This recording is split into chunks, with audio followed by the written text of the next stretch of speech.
descansar por siempre junto a mi buen Señor.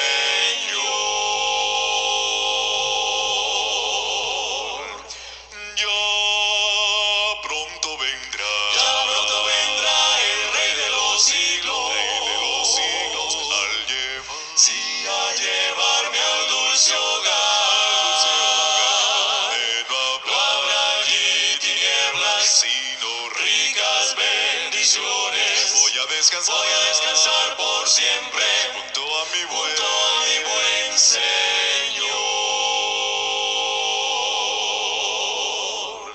A mi Jesús al fin veré, a su lado estaré, por siempre jamás del mal libertado. Solo gozo reinará en la patria celestial.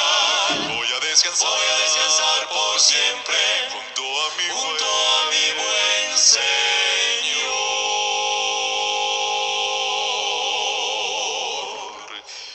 Ya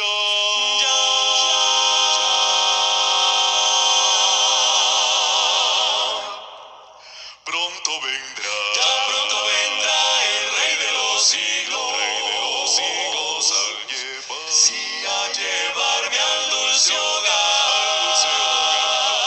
No habrá allí tinieblas, sino ricas bendiciones.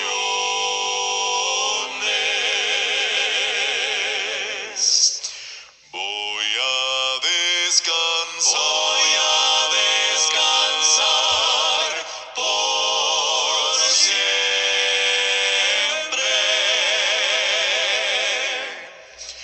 junto a mi buen Señor.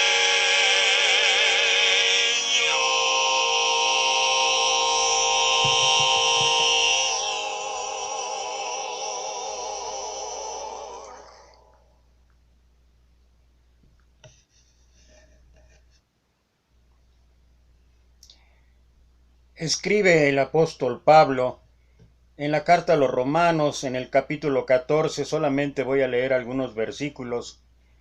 Recibid al débil en la fe, pero no para contender sobre opiniones. Uno hace diferencia entre día y día, otro juzga iguales todos los días. Cada uno esté plenamente convencido en su propia mente.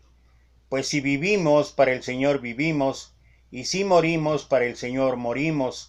Así pues, sea que vivamos o que muramos, del Señor somos.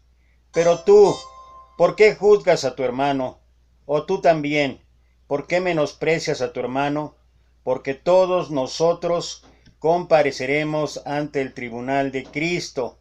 Así que ya no nos juzguemos más los unos a los otros, sino más bien decidid no poner tropiezo u ocasión de caer al hermano.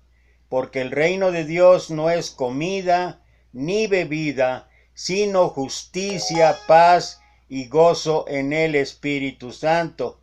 Porque el que en esto sirve a Cristo, agrada a Dios y es aprobado por los hombres. Así que sigamos lo que contribuye a la paz y a la mutua edificación. ¿Podemos trabajar en equipo? ¿Podemos conservar la unidad a la cual nos ha llamado el Señor? Dios nos ha enrolado en su armada y nos ha colocado en su embarcación. El barco tiene un propósito: llevarnos con seguridad a la eternidad. No es un yate de placer o de paseo, es un buque de guerra, una vida de servicio. Todos tenemos tareas diferentes. Algunos auxilian a los que se ahogan, tratando de sacarlos del agua. Otros se dedican a la tripulación, alimentando y preparando a sus miembros. Otros hacen cartas e invitaciones a los que están en tierra o naufragando. Otros dirigen los cañones de oración y adoración contra el enemigo. Aun cuando la batalla puede ser demasiado feroz, demasiado difícil, el barco jamás se va a hundir, porque nuestro capitán es nuestro Señor Jesucristo. De eso no hay preocupación. Sin embargo, cuando nos embarcamos, dimos por sentado que los tripulantes eran personas como nosotros. ¿Y qué fue lo que encontramos? Algunos tienen uniformes o visten modas que jamás presenciamos. ¿Por qué visten así?, preguntamos. Qué curioso, responden. Queríamos preguntarles lo mismo. Pero el vestido no es tan perturbante como la abundancia de opiniones. Por ejemplo, hay quienes se reúnen todas las mañanas para estudiar, promueven una disciplina rígida y expresiones sombrías. «Servir al capitán es asunto serio», exclaman. No es coincidencia que se junten cerca de la popa. Hay otro grupo dedicado profundamente a la oración. Incluso oran de rodillas. Esto resuelve todo, dicen. Siempre están en la proa de la nave. Hay unos pocos que obstinadamente creen que en la cena del Señor se debe usar vino real o hacerlo con copa real. Estos se hallan a babor. Otro grupo se ha colocado cerca de las máquinas. Pasan horas y días enteros examinando tuercas y pernos del barco, encerrados bajo cubierta. Los que se quedan en cubierta sintiendo el viento en sus cabellos y el sol en su cara, a veces los critican.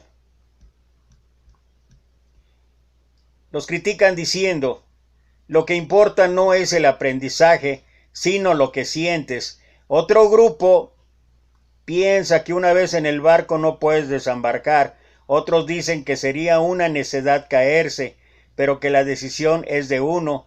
Algunos creen que se ofrecieron voluntariamente para el servicio, otros que los destinaron para el servicio antes de concluirse la nave. Algunos vaticinan que una tormenta de gran tribulación azotará antes de anclar, otros que llegará después de estar seguros en el muelle. Hay quienes le hablan al capitán en un lenguaje personal. Hay quienes piensan que tales idiomas desaparecieron.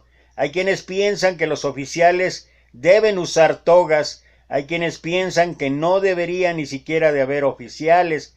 Y hay quienes piensan que todos somos oficiales y todos deberíamos usar togas. Y está también la cuestión de la reunión semanal, en la que se agradece al capitán y se recuerda sus palabras. Todos afirman su importancia, pero pocos están de acuerdo a su naturaleza. Algunos la quieren ruidosa, otros la quieren quieta. Algunos quieren rituales, otros que sea espontáneo. Algunos quieren festejar para meditar, otros quieren meditar para poder festejar. Algunos quieren una reunión para los que se han caído por la borda, otros quieren alcanzar a los que se han caído por la borda sin caerse ellos mismos ni descuidar a los que están a bordo. ¿Cuál es la consecuencia? Una embarcación que se mueve para todos lados. ¿Por qué? Hay problemas en cubierta, estallan peleas, los marineros dejan de hablarse entre sí, y ha habido ocasiones cuando un grupo rehusó reconocer la presencia de otros en la nave, y lo más trágico es que algunos náufragos en el mar prefieren no subir a bordo debido a las peleas. ¿Quién quiere embarcarse en una nave llena de marineros peleando? La vida en el océano puede ser tan ardua, pero al menos las olas no los insultan. Y bueno, este es un reflejo de lo que ocurre o de lo que puede ocurrir realmente en nuestra vida. Esta historia escrita por Max Lucado nos muestra de alguna manera muchas de las situaciones que pasamos hoy en día y muchas de las situaciones que nosotros deberíamos de considerar cuando se trata de pensar en la unidad, cuando se trata de pensar en el trabajo como equipo, en un trabajo donde de verdad exista la unidad. Dios nos ha enrolado en su armada y nos ha colocado en su embarcación. El barco tiene un propósito: llevarnos con seguridad a la otra orilla. Algunas cuestiones que deberíamos preguntarnos cada uno de nosotros es, ¿estamos nosotros en la armada de Dios? ¿Nos sentimos a bordo del barco? ¿Cuáles son los argumentos que nos llevan a creer que estamos allí? ¿En qué parte de la nave estamos de acuerdo a la historia que contamos? ¿Y cómo es que lo mostramos? Hay que recordar que no se nos ha llamado a una vida de placer, sino a una vida de servicio. Todos tenemos una tarea diferente y todos deberíamos aceptar de buen grado y de buena disposición esa tarea, porque el Hijo del Hombre no vino para ser servido, sino para servir y dar su vida en rescate por muchos. De la misma forma, todos nosotros hemos sido en principio llamados a una vida de servicio. Debemos de considerar que a Dios le importa la unidad. El Padre no quiere que sus hijos se peleen. La desunión la perturba.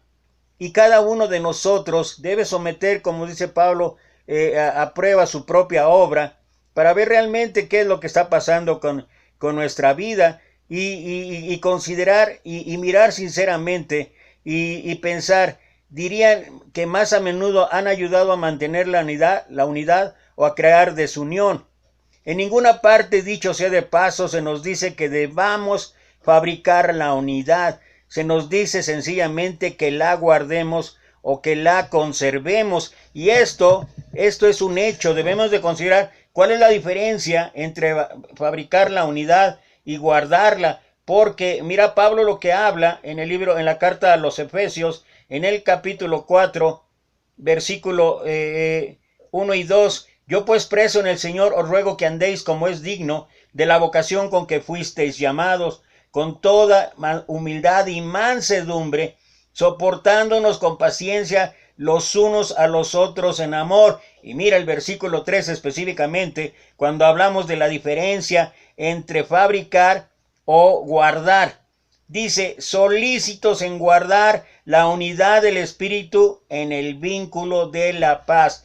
Dios ha propuesto, nuestro Señor Jesucristo ha sido la enseñanza de fabricarnos la unidad, pero es nuestro deber el guardarla, el conservarla. Y sabes que la unidad no empieza al examinar a otros, sino al autoexaminarnos. La unidad comienza no al exigir que otros cambios, sino al admitir que no somos tan perfectos.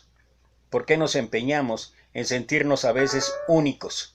¿Por qué nos empeñamos en sentirnos diferentes? Esto no es cierto en ninguna situación. Esto no es lo que Dios quiere. Esto no es lo que realmente nos lleva a considerar que estamos siguiendo el consejo de Dios para guardar la unidad.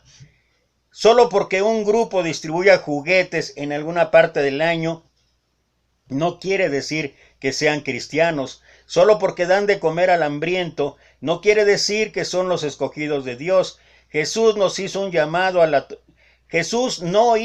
llamado a la tolerancia ciega. Y nosotros debemos considerar el por qué el discernimiento es una parte de la unidad.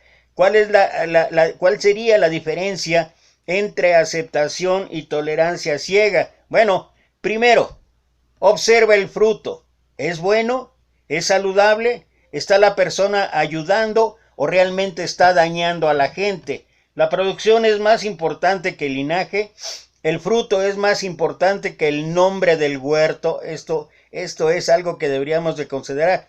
A veces pensamos que con un rótulo, con un anuncio a la entrada, ya con eso nos identificamos, pero realmente no debe de ser así. Tendríamos que hablar mucho de los frutos. Otra cosa, también debemos observar la fe. ¿En nombre de quién se hace la obra? Jesús acepta la obra del hombre cuando se hace en el nombre de Cristo. Debemos hacerlo en el nombre de Cristo. Y debemos ver que las cosas se hagan en el nombre de Cristo. Después de todo, el Señor dijo, yo soy el camino, la verdad y la vida. Nadie viene al Padre si no es por mí. Y creo que muchos de nosotros tenemos la actitud que tuvieron ahí dos de los discípulos de Jesús cuando le dijeron, hemos oído que otros hombres sacan demonios en tu nombre. ¿Quieres que se lo prohibamos? Y dijo el Señor, no se lo prohibás. El que no es conmigo, contra mí es. Y esto es algo que deberíamos de considerar en lo que estamos hablando.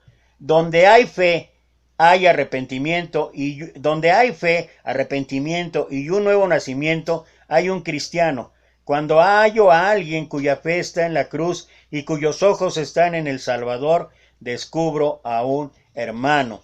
¿Y cuáles son algunas de las cosas que nos podrían ayudar para considerar que realmente entre nosotros está la disposición para buscar la unidad, esa unidad que Dios nos ha pedido, esa unidad que requerimos y necesitamos para poder guardarla y llevarla a cabo? Mira primero lo que dice el apóstol Pablo ahí en el libro de Filipenses, capítulo 2, Filipenses, capítulo 2, versículo 3 y 4. Nada hagáis por contienda o por vanagloria, antes bien con humildad, estimando cada uno a los demás como superiores a él mismo, no mirando cada uno por lo suyo propio, sino cada cual también por lo de los otros. No mirando, voy a volver a leer el versículo 4, no mirando cada uno por lo suyo propio, sino cada cual también por lo de los otros. Imaginemos un huerto de papas. Existen muchas plantas, y aunque son todas diferentes en tamaños y formas, lo cierto es que todas tienen papas. Llega el momento de la cosecha, y entonces la persona encargada de la recolección las va metiendo en una bolsa. Podríamos decir que las está agrupando. Puede que las papas contentas exclamen, ¡Gloria a Dios! Ahora todos estamos en una misma bolsa y ahora sí estamos unidas. Pero no, aunque están en el mismo saco, aún no son una. Llega el momento en que el ama de casa las compra, ella las lleva a casa, las lava, les quita la cáscara y las pone en un recipiente. Puede que las papas piensan que ahora sí están más unidas y exclaman, ¡qué maravilloso es este amor que existe entre nosotras! Pero eso no es aún unidad. Entonces son cortadas en trozos y mezcladas unas con otras. Para entonces han perdido bastante su identidad. Pero aunque ahora pueden pensar que hay unidad, aún no termina el proceso. El proceso final es el puré de papas, no trozos de papas o papas sueltas. ¿Y sabes por qué?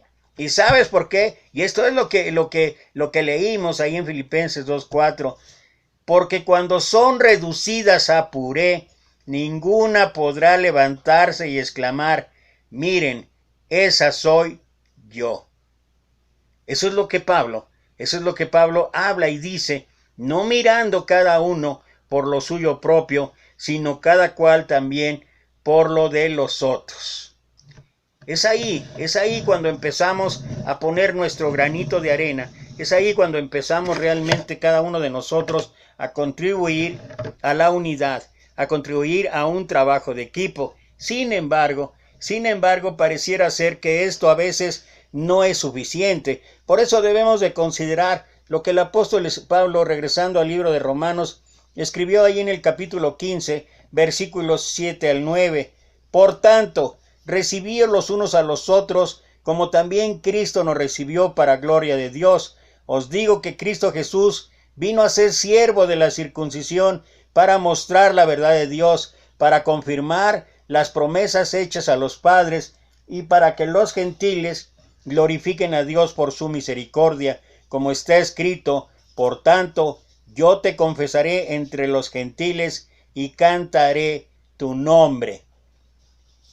Yo no sé si alguna vez has estado involucrado en una pelea, porque realmente a veces ha ocurrido así, una pelea en la iglesia, pero si ha sido así, sabes que la gente podemos en un momento ser irascibles, la gente nos podemos molestar mucho y se pueden formar divisiones, facciones y contiendas. Sin embargo, si quieres un buen ejemplo de esto, de que esto ocurre en la iglesia del Señor, regresemos al primer siglo y la razón por la cual Pablo está escribiendo esto en el capítulo 15 de Romanos. Nunca se había oído de una pelea en la iglesia que fuera peor que las actitudes que los judíos y los gentiles tenían los unos con los otros en aquellos días del primer siglo. Los judíos tenían a los gentiles en desprecio, les llamaban perros. Así era.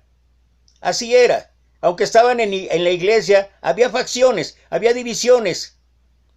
Y los judíos les llamaban perros. No querían nada que hacer con ellos. Los judíos incluso lo consideraban pecado ir a casa de un gentil y nunca soñarían de comer con un gentil. Los consideraban con total desprecio. En el libro que estamos mencionando de los Hechos, Pedro se metió en serios problemas con sus amigos judíos porque fue a casa de Cornelio y comió con él. Fue solo porque Pedro podía demostrar que el Espíritu Santo le había mandado ahí que le fue posible justificar su conducta a sus amigos. Pero ni aun eso quitó ese problema que existía. Y tú puedes ver en el libro de Gálatas, en el capítulo 2, cuando Pablo menciona ahí que tuvo que resistir cara a cara a Pedro. Dice, porque cuando estaba con los gentiles, él comía y bebía tranquilamente. Pero dice que cuando llegaron de allá de Jerusalén los judíos, entonces se apartaba de ellos y caía en completa hipocresía, y junto con ella, dice, arrastró incluso a Bernabé. Y Pablo le recuerda, y yo creo que hasta le mencionó el pasaje allá de Cornelio, y era una de las situaciones que se vivía en aquel tiempo, lo que estamos hablando. Por supuesto, si los judíos se sentían así sobre los gentiles se sentían de la misma forma, o sea, ni a cuál irle. Odiaban a los judíos, les llamaron todo tipo de nombres. Fue aquí precisamente donde nació el antisemitismo moderno, el porqué del odio actual entre algunas naciones. Estas eran facciones opuestas que se odiaban mutuamente y no querían tener nada que hacer los unos con los otros. Sin embargo, Pablo dice que esa clase de división se puede sanar por medio de la obra de Jesús. ¿Cómo lo hizo Jesús? Una traducción más literal del texto es que vino a ser siervo de la circuncisión. Lo que el apóstol está discutiendo es que el Señor sanó esa rotura entre los judíos y los gentiles al ceder y limitar su propia libertad. Aquel que diseñó el cuerpo humano, él mismo consintió el acto de circuncisión.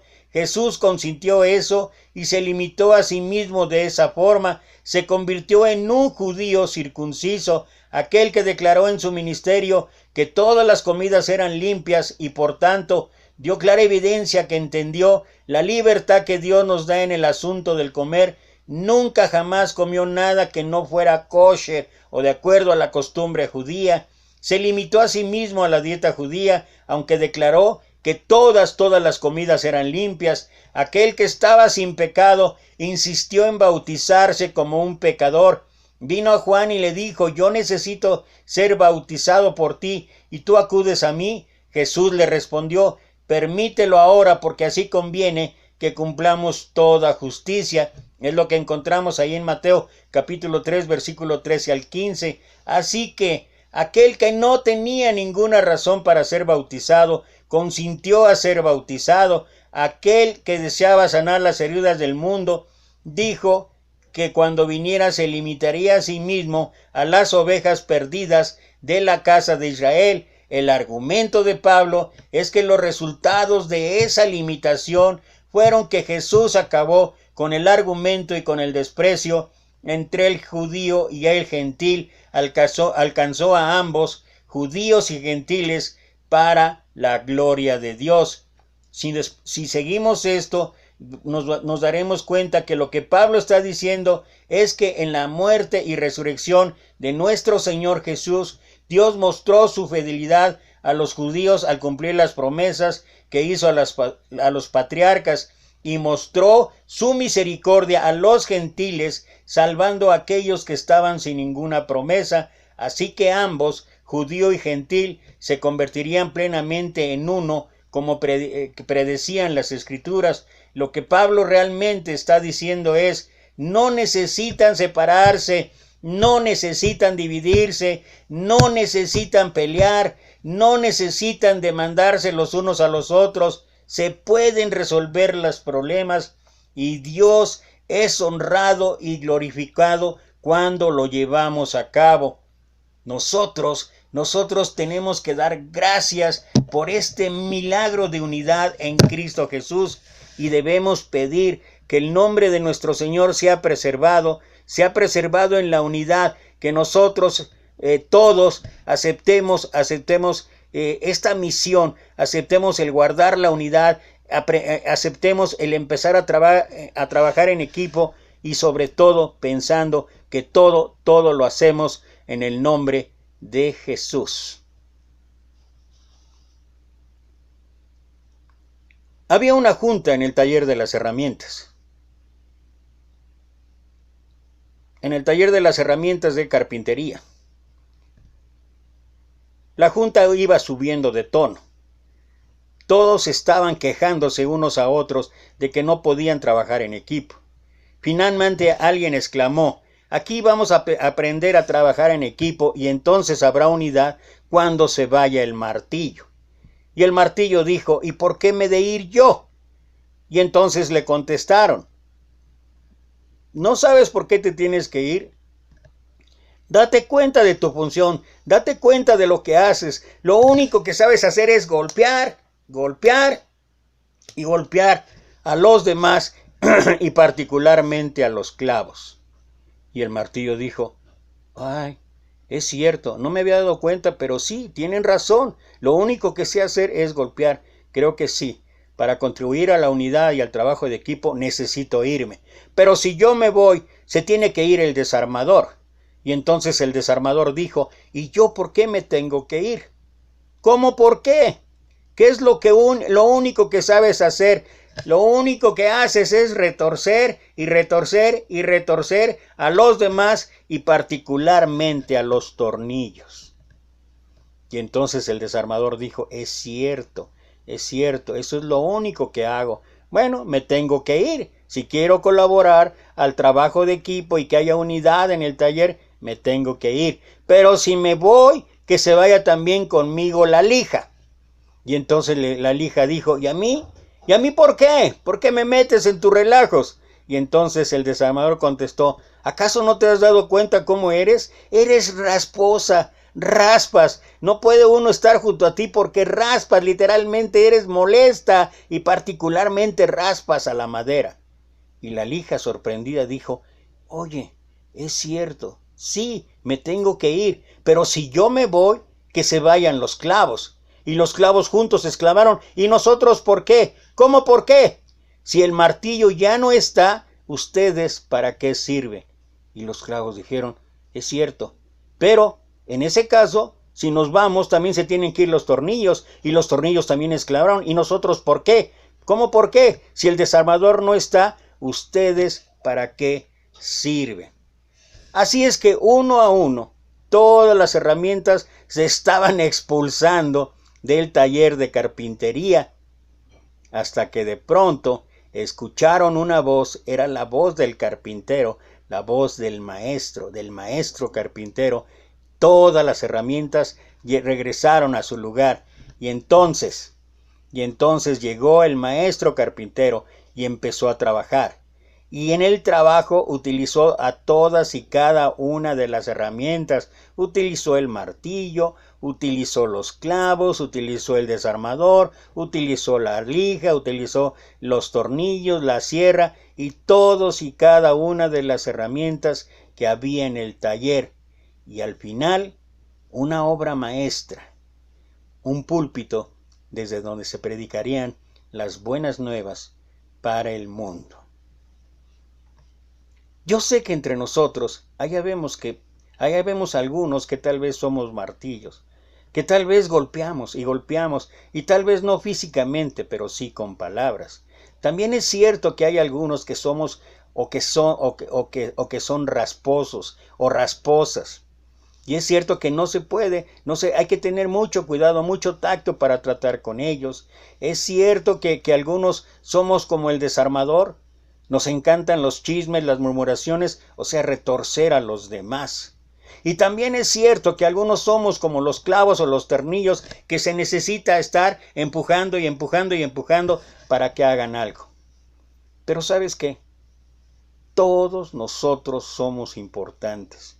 Todos nosotros hemos sido llenados con cualidades, con dones, talentos diferentes, y todos nosotros somos necesarios en el trabajo, en el taller del gran maestro carpintero. Y en manos del maestro se pueden realizar cosas increíbles, se pueden realizar obras magníficas, y él lo que quiere es utilizarnos a cada uno de acuerdo a nuestros dones, de acuerdo a nuestros talentos, de acuerdo a nuestras aptitudes. Y lo único, si esto se puede hacer a través de las manos del maestro, y hablando de la unidad del trabajo de equipo, lo único que nos queda a nosotros son por lo menos 3 cosas.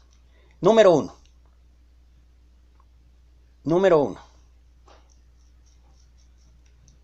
todos somos importantes en el trabajo del Señor. Pero el trabajo del Señor es en sus manos. No es un trabajo individual, es un trabajo en grupo. Y creo que a veces lo que requerimos o necesitamos es entre nosotros que haya tolerancia. Acuérdate, Pablo en Colosenses y en Efesios dijo: sopórtense los unos a los otros y perdónense los unos a los otros. Y creo que a veces la tolerancia es lo que menos existe entre nosotros, y eso estorba el trabajo de equipo, eso estorba la unidad. Número 2, hemos sido llamados todos sin excepción a una vida de servicio. Todos tenemos que servir, independientemente de las cualidades, los talentos, las habilidades, los dones que cada uno tenga. Hemos sido llamados a servir. El don del servicio debe ser algo natural en cada cristiano o en cada persona aquella que se diga que es seguidor de Jesucristo. El servicio debe ser una cualidad importante en el trabajo de Dios, en el trabajo que el Señor nos ha dado. El mismo Señor Jesucristo es el ejemplo vivo de lo que es el servicio. Él exclamó y dijo una y otra vez: no he venido para ser servido, sino vine para servir y dar mi vida en rescate por muchos. Y yo creo que cada uno de nosotros debería entender que esto es lo que requerimos, que esto es lo que necesitamos hacer en nuestra vida, una vida de servicio, una vida que se distinga no por lo que hablamos, no por lo mucho que sabemos, no por lo mucho que pregonamos, no por nuestras obras, sino que se distinga por los frutos a través del servicio que cada uno de nosotros lleva en su vida. Y finalmente, el tercer punto que nos puede ayudar a seguir trabajando en equipo, que nos puede ayudar a guardar la unidad que nuestro Señor ha fabricado, es lo que el mismo apóstol Pablo escribe en Romanos capítulo 14, versículo 7, porque ninguno de nosotros vive para sí, y ninguno muere para sí. Pues si vivimos, para el Señor vivimos, y si morimos, para el Señor morimos. Así pues, sea que vivamos o que muramos, del Señor somos. Todo lo que hagamos, todo lo que llevemos a cabo, solamente es para honra y gloria de nuestro Señor Jesucristo. ¿Y sabes qué? Como las papas, entonces sí, seremos un puré de papas. Nadie podrá levantarse y exclamar: esa soy yo. Que Dios te bendiga.